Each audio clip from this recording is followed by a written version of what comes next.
होडल विधानसभा क्षेत्र से पूर्व विधायक राम रतन के पुत्र हरेंद्र ने बाबरी मोड़ स्थित अपने कार्यालय पर प्रेस वार्ता का आयोजन किया। इस मौके पर हरेंद्र ने कहा कि वह पिछले 10 साल से होडल विधानसभा में बीजेपी पार्टी के लिए कार्य कर रहे हैं। उन्होंने कहा कि उनके पिता ने 2016 में हसनपुर, 2018 में होडल, 2019 में मीतरौल में बीजेपी के मुख्यमंत्री को बुलाकर उनके समक्ष शहर की मुख्य मांगों को रखा था, जिनमें से अधिकतर मांगें पूरी हो चुकी हैं और जो मांग रह गई है उसे भी जल्द पूरा कराया जाएगा।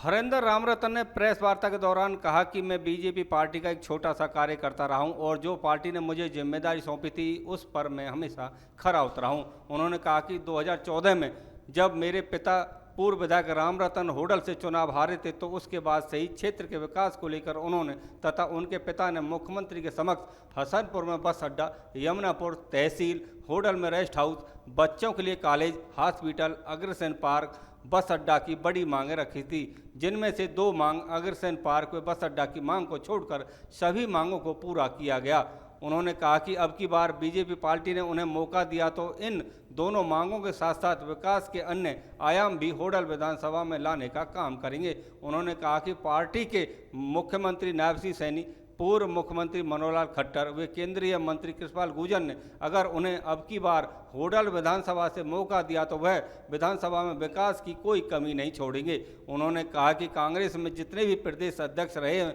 वह हमेशा विधानसभा का चुनाव हारे हैं और अब की बार वह प्रदेश अध्यक्ष को हराकर इस सीट को बीजेपी की झोली में डालने का काम करेंगे। उन्होंने कहा कि आज क्षेत्र की जनता बदलाव चाहती है। जनता इन दोनों के कार्यकाल को पिछले काफी समय से देखती आ रही है और इन विधायकों ने क्षेत्र में विकास के नाम पर बस अपने घरों को भरने का काम किया है। हरेंद्र ने एक सवाल के जवाब में कहा कि कुछ लोग हमारे घर में फूट बताकर लोगों को गुमराह करने का काम कर रहे हैं, लेकिन उनका परिवार एक है और बीजेपी पार्टी के साथ है। इस मौके पर पूर्व पार्षद राजेश हसनपुर, दलीप बांसवा, राजवीर हसनपुर, कुंदन सरपंच हसनपुर, प्रताप नंबरदार, सेंडोली, रघुवीर लीकी, श्याम होडल, दीपचंद जगप्रिय के साथ सैकड़ों लोग मौजूद रहे।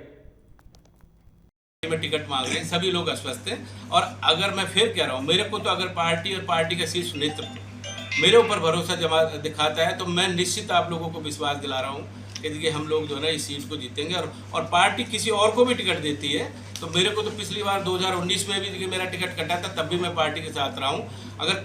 मेरे से कोई बढ़िया उनको कैंडिडेट अगर मिलता है और उनको वो विश्वास अगर पार्टी उनके ऊपर भी रखती है तो मैं उसके भी साथ रहूँगा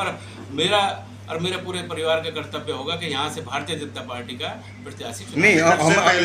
हमारे जगदीश नायर से बात हुई थी कि पिछले चुनाव में आपको टिकट नहीं मिली और आप उनके साथ नहीं थे। उनके कहने से क्या होता है? उनके कहने से क्या होता है? आप ये देखिए, आप जीतने के बाद में तो कोई कुछ भी कह सकता है, जीतने के बाद में मैं भी कह सकता हूँ कुछ भी, वो भी कुछ भी कह सकते हैं, लेकिन पूरे आप टेन्योर को देख लीजिए पिछले 10 साल में मेरा कहीं भी आपने देखा हो किसी दूसरी पार्टी में जाने का निर्णय मेरा कहीं देखा हो? पार्टी ने जो मुझे एक छोटे कार्यकर्ता की तरह जो जिम्मेदारी दी है मैंने उसमें हर जगह काम करने का काम किया है, क्योंकि उससे पहले तो वो भी खुद कहते थे कि वो पीछे चल रहे हैं रेस में, लेकिन देखिए हमारी जब पूरी टीम लगी हमने भारतीय जनता पार्टी के प्रत्याशी को यहाँ से जिताया, पलवल से भी जिताया, हथीन से भी जिताया और आगे भी मैं आपको विश्वास दिला रहा हूँ, फिर वो विश्वास दिला रहा हूँ, जिसको भी पार्टी विश्वास के साथ मैदान में उतारे कि हम उसके साथ रहें।